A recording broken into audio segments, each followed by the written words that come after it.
we need these. Welcome, everyone. We're really excited to be here. And I know I was introduced as the CEO of the female Quotient. But in my career, I have been very well known to be the chief troublemaker. And I've been a chief troublemaker because I actually broke a lot of rules to create some new ones. And when you get those horrible surveys on the internet, sorry, not sorry, but I'm the mother of that invention. So this is a conversation really near and dear to my heart because I have been in the business of building ecosystems in a world that didn't exist and have to make something new the new normal, which is why I'm thrilled to have each and every one of you here. I'd love to start with you each telling me what you do, but more importantly, who you are. Give me a little nugget of inspiration that drives you every single day to keep being your best self and manage your team. Let's start with you, Philippe. Yeah, my name is Philippe Wahl, and I am the CEO of La Poste, which is a very young startup creating in 1447, which does mean that we have 570 years. We are old. And what is inspiring me is very clear: to transform La Poste, to deliver the best services we can to millions and to millions of people. So our issue is to help this company, its employees, and the whole population to prepare our 7th century of existence. That is the vision. And your inspiration from 1447 to today, we say the postman delivers. What's your inspiration for delivering? The inspiration is to be as close as possible with the most large number of people. We are in the mass business for now more than 500 years, and the inspiration is really to be able to serve everybody, everywhere, every day. The human factor, everywhere, every day, for everybody. That is the mission of La Poste. Fantastic. And what about you, Fred? So I'm Fred Mazzella. I'm the founder of BlaBlaCar. So we are a long-distance carpooling solution. So drivers and passengers who want to go somewhere can share the same ride when they do the same ride. And so my inspiration is actually, the personal inspiration would be that I love to learn. When you learn, it means you do new things. At least you do new things for you. And sometimes you also do new things for others. Because learning is a process where you want to explore. And so that's my personal motivation, as you asked. Then after, there is, of course, a motivation for providing a service that is useful for anyone. This is really something that matters to me. It's something that has pushed me over the years to make it happen. And so today, we have a community of 45 million people. In more than 20 countries, and so we have 12 million people traveling with BlaBlaCar every quarter. And if you want to compare that to some other transport actors, you could compare that to British Airways, who's transporting 10 million people per quarter. We do transport 12, so it's more. And you could compare that to Eurostar, who's transporting 2.5 million persons per quarter. We do transport 12. And so it's really becoming massive, and it's been a change in the way see the car, in the way people share the car. So it's really, we're moving from being alone in your car to actually traveling with lots of people, and it's creating new social relationships, which is also something which is really incredible. OMG, that's quite amazing. I mean, really, truly. And Dan, let's hear a little bit about you. Hi, everyone. I'm Dan Shulman, the CEO of PayPal. It's good to see everybody on a Friday evening in Paris at 5 o'clock. So I'm driven by one sentence, and that sentence is, it's expensive to be poor. And unfortunately, in financial services, that couldn't be more true. Sending money to people you love, getting credit, paying a bill, cashing a check, things many people in this room take for granted are incredibly expensive for those who aren't served well by the financial system.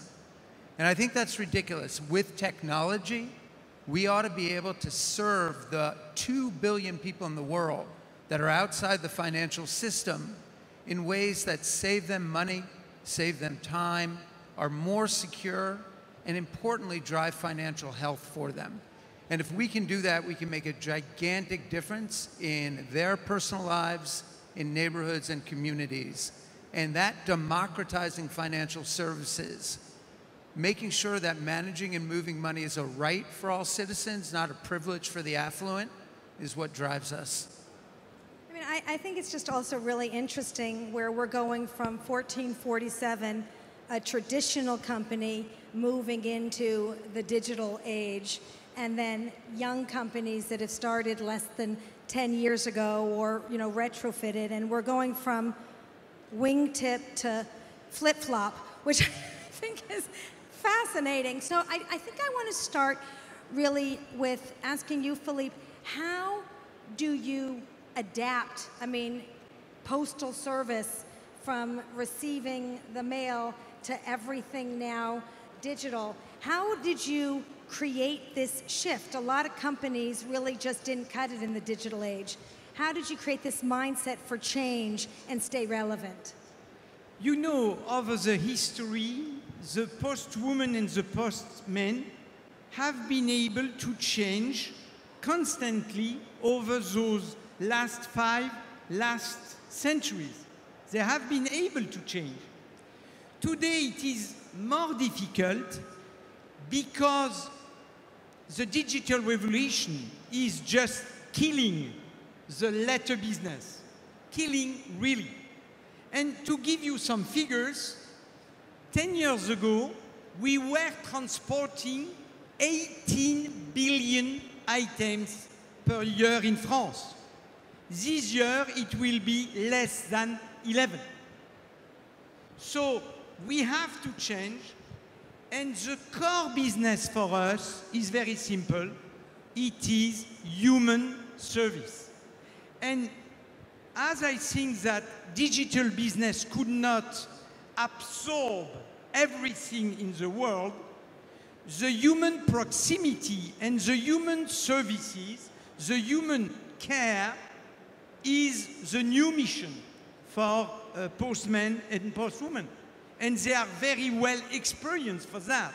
So human experience is our new border, and at-home delivery as an experience of human factor is a key experience.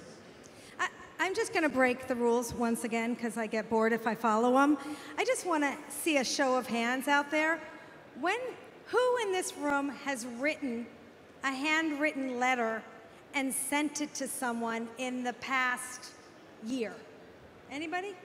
Wonderful, guys. Ah. Please. Woo, amazing. Those of you who haven't, write someone a letter and remember how to continue to write. It is showing us that there are much lovers in this room. Yeah, fantastic. Because, yes, I think it's fantastic. Love letters is something fantastic. Love letters. Okay, now we're getting good. This is going to go into another conversation, I think.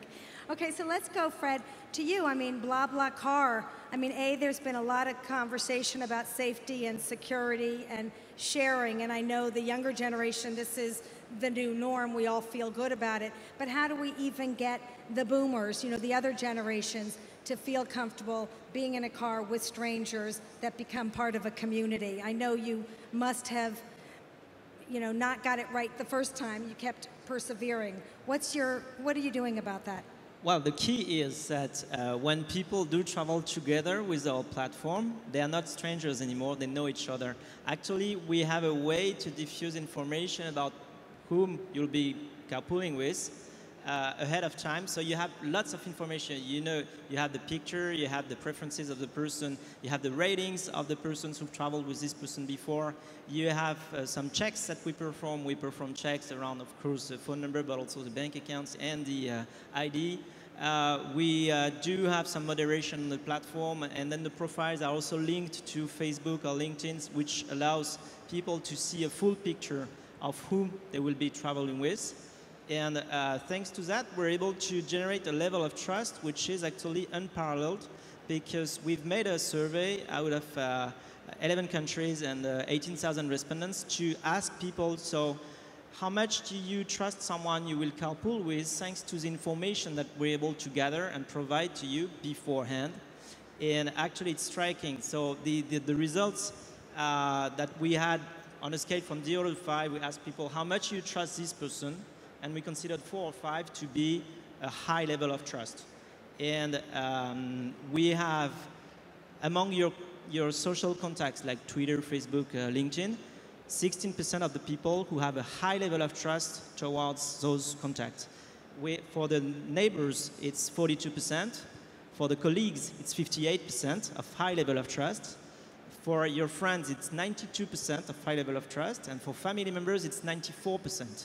And then we asked her, how much do you trust someone on BlaBlaCar with a full profile on all the information you have? So like the declarative information with pictures, the ratings, the moderated information, the link to Facebook and LinkedIn and everything, and then the fact that you know this person was registered 3 years ago, has done like lots of activity, like 180 rides with us. And then the level of trust for those person is high at 88%, which is totally incredible. So the level of trust we're able to generate within people who have never met is in the top 3 of the level of trust you could imagine in your life. You have your family members, your friends, and then BlaBlaCar members. And then you have the colleagues at 58% and the neighbors at 42%. It is incredible. To me, it's probably the new energy that the new generation has understood, and they are using to create new exchanges. Because you know that without trust, you have no exchange, and without exchange, you have no economy.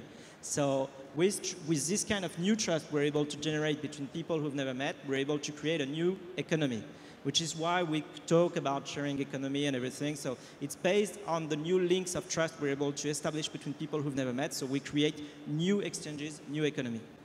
I mean, I think that goes straight to Dan then when we talk about trust and money. You know, how you really, with especially PayPal and Venmo, has transformed millennials, you know, really learning how to invest and share money. What are you finding, you know, I mean, how has Venmo transformed and created a whole new ecosystem, especially for that generation? Yeah, I think the big difference between the millennial generation and generations that are slightly older is there is less of a line, less of a distinction between your public and your private life. Millennials share that information seamlessly across that line.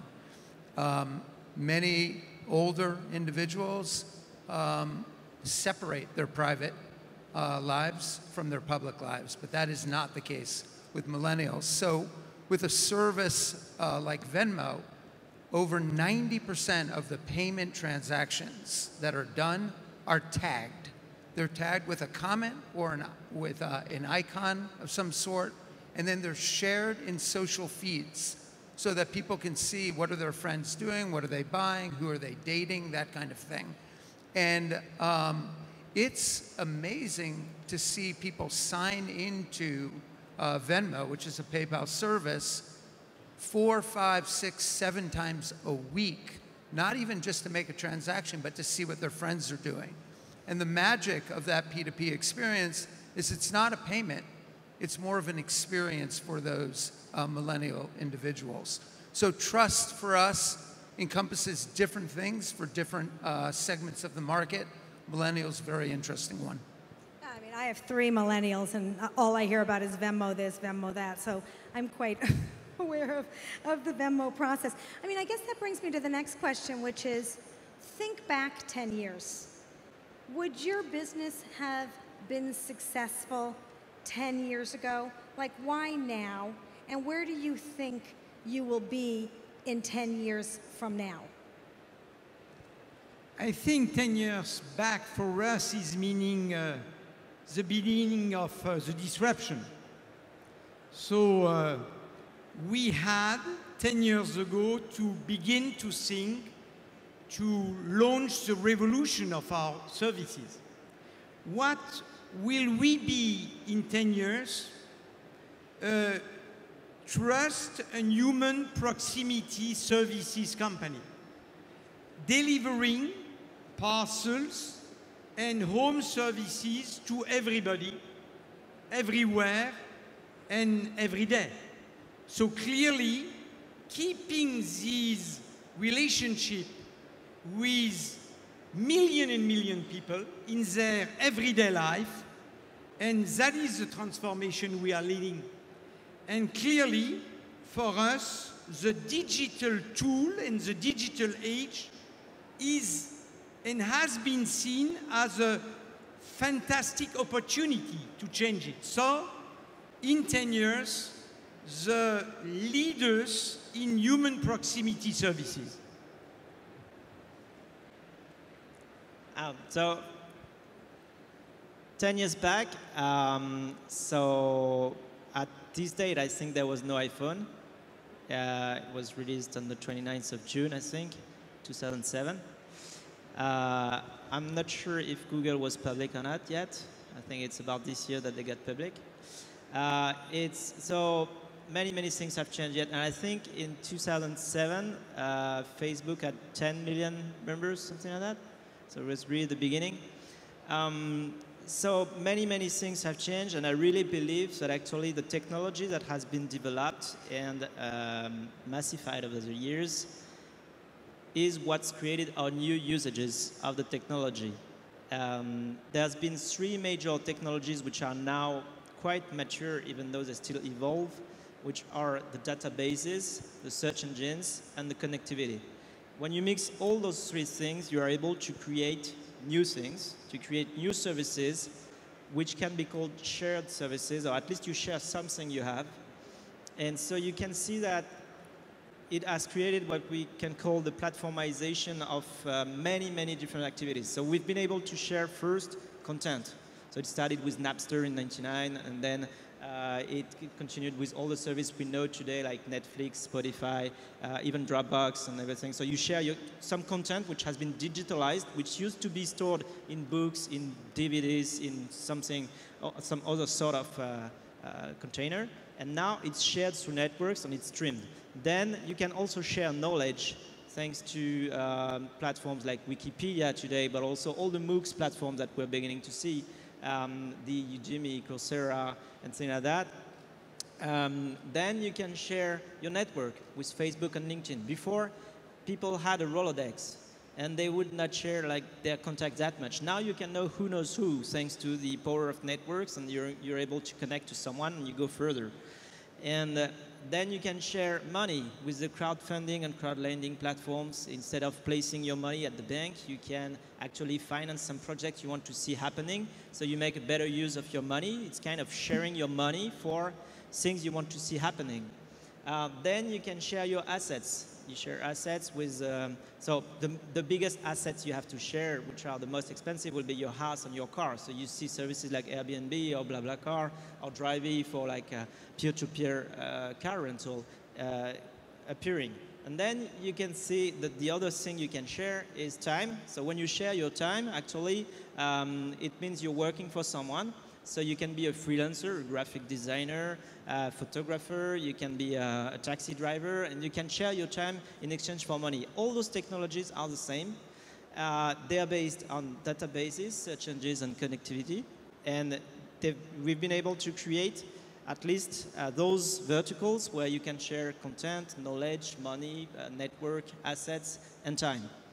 And so you may wonder what's left of a human when you've shared so much. Because I hope a lot. Yeah, so that we can keep sending letters. Yeah, so I think there are 4 things that remain after that, that makes us human. We're left with love and empathy. I think the machines will not take that from us. We're left with the willingness to play.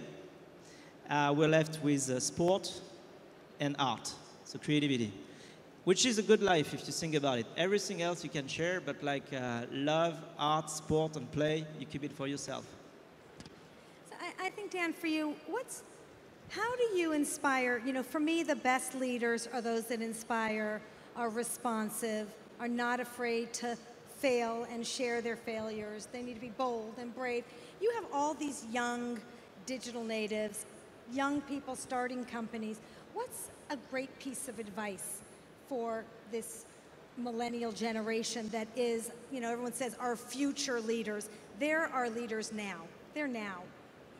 Share some advice. Yeah.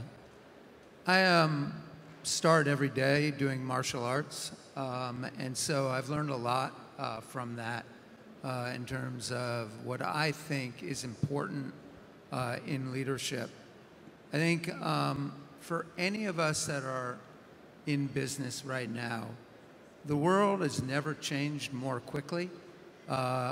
Even those of us in the technology sphere, you look at the early tech leaders, Lycos, Excite, AOL, CompuServe, IBM, you name it, they've all gone out of business. And so you constantly have to reinvent yourself. And one of the big things we talk about in martial arts is if you stand still, you will get hit. And so even when things are going well, you constantly need to challenge what you're doing to reinvent yourself. And I think the best way of doing that is not to get seduced by technology, not to get seduced by what's happening in the cloud, even though the explosion of mobile is changing everything, not to get seduced by that, but to really put the customer front and center in everything that you're doing. And then challenge your business model. Is your business model in support of that customer, or is it in support maybe of your economics? And if it's in support of your economics and not your customer, that is not a long-term way to create a great enduring company. And so really challenging what you're doing to satisfy consumers, pushing the edges of that and never standing still, to me are extremely important. And how do you create that culture inside of your organization? You all have so many employees. How do you keep innovation, creativity, curiosity at the heart of what you do to keep pushing you? You know, I always said you have to be the first, the second, and the third to win. The first creates the new idea and has to fail along the way. The second is the copycat. They don't know what's under the hood. And the third is the sweeper, and they always win. So I always told myself and my 250 employees, you got to be the first, the second, and the third to keep driving change and pushing that. How do you instill, you know, that purpose and passion in your organization so that you're continuously moving and not standing still, as you say? Yes, the first stage for us is to share the vision. The vision is what kind of company, what kind of promise for our million of clients do we want? So sharing the vision is the first point. Very clear, very important, especially in a group where we are gathering 251,000 people. So we have to share the vision. The second step is clearly to launch project every time. Project that will succeed and project that will fail. And give the right to fail the project. So launching project to try to realize the vision, from my point of view, is a key point. So yeah, of course, vision, it brings motivation. Also in the DNA of your company, it helps to have the right values set up as early as possible to make sure that people have the right behavior and mindset to react to whatever may happen. So it means your values should create a form of agility, a form of resilience, and creativity. So when you have all this, you're able to have a team which can react to whatever happens outside and which can also go further and reinvent itself for the next step. So, for example, at BlaBlaCar, we've created our values when we were 60 people. We said, okay, what motivates us every day to come to work? What makes this company so great that we don't even have the impression that we're working, we're just motivated every day to build the next step. And so we came up with a set of 10 values which represent who we are and the way we behave and why we're doing things. So they include values like, of course, so testing, learning, and then succeeding. They include values like trust in each other. We also have values which says the member is the boss, which means that actually we should consider that if you have no member, then it means you have no business. That's why the members are the boss. So these kind of values which come and motivate us every day and makes us more resilient to whatever may happen and force us to innovate every day. I also think that it's sometimes hard to live up to your values, and values need to be much more than what you have on the walls of your company. And your values need to be in sync with what your mission is. And so for us, we have a very inclusive mission to democratize financial services, which means that we need to drive diversity, we need to embrace inclusion inside the company. And there are times when it's very difficult to do that. For instance, we announced an expansion of our operations in North Carolina in the United States, and we announced with the governor that we were going to do a 400-person operations center. And 2 weeks later, the North Carolina legislation passed a bill that allowed for the discrimination or the potential discrimination against people for their sexual orientation or their sexual identity. And we were faced with the issue of what do we do as a result of that? And it became actually a reasonably easy decision for us to withdraw from North Carolina, to basically publicly say... I just want to pause and say, you go, because that was really an important... I mean, come on, give it up. That really is quite remarkable. Thank you. It was... all of us are facing this in the countries that we live in. It's a very polarized environment that we have right now. And making these kinds of decisions that are very public. You know, I received numerous personal threats as a result of it. Here's a piece of advice I have for everybody. If you get death threats, don't tell your mom. Because I told my mom, and she was like, oh, my. And she said, would you do that same thing knowing the reaction? And I said, we do that thing 100 times out of 100 times, because if you're going to have values and you're going to have a mission and vision, you have to be a role model and embrace them. And so it's not always easy to go do that, but it's essential if those values are going to mean something inside your company. I mean, I just think that's so important because we talk a lot about gender equality. I mean, obviously, I have to get to equality since that's the business that I'm in. And, you know, we often, you know, I really think it's about human, you know, equality, not about gender. And we always talk about gender and race, and we also forget about age. And I think this is the first time in history we have 5 generations in the workplace, with Gen Z coming in and traditionalists moving out but retiring later. How do you create also multi-generational teams? I mean, we talk about the consumer of the future. Your consumer is every generation. How do you include all, you know, different generations working together? I always say you can teach Snapchat, but you can't teach experience. We can't forget about that. Even with young companies on the rise, we need to get perspective from, you know, diversity of mindset. How are you working on that in your company with so many employees? I think one thing as leaders, we need to step up to this. And I don't think we can abdicate our responsibility to drive diversity and inclusion in our companies. And that means we have to insist on it. We need to measure it. We need to make sure that it's happening.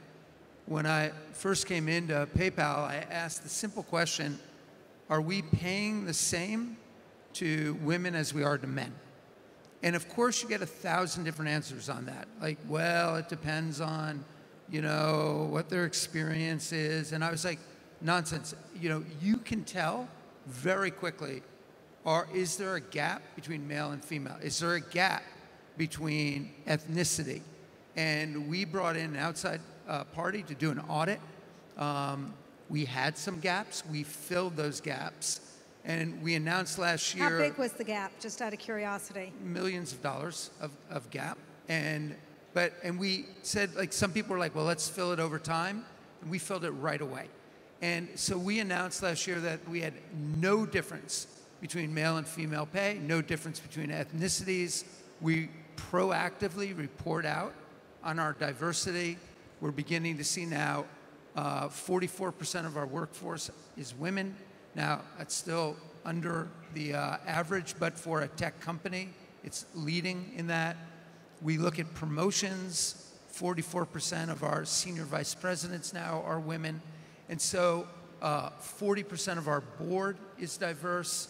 And I think the way that happens is that we, as leaders, insist upon that happening. And unless we insist and drive it because it's the right thing to do for our company, you don't move the needle on it. So I think we can make a huge difference in that, and all of us insisting on it and being leaders around that. I mean, first of all, kudos to you. I think it's just so important. Mark Benioff calls it the one button push from Salesforce. He said, push the damn button, see where the inequity is, and fix it. It cost him $3 million. It hurt, but he now moves forward, you know, with that mindset.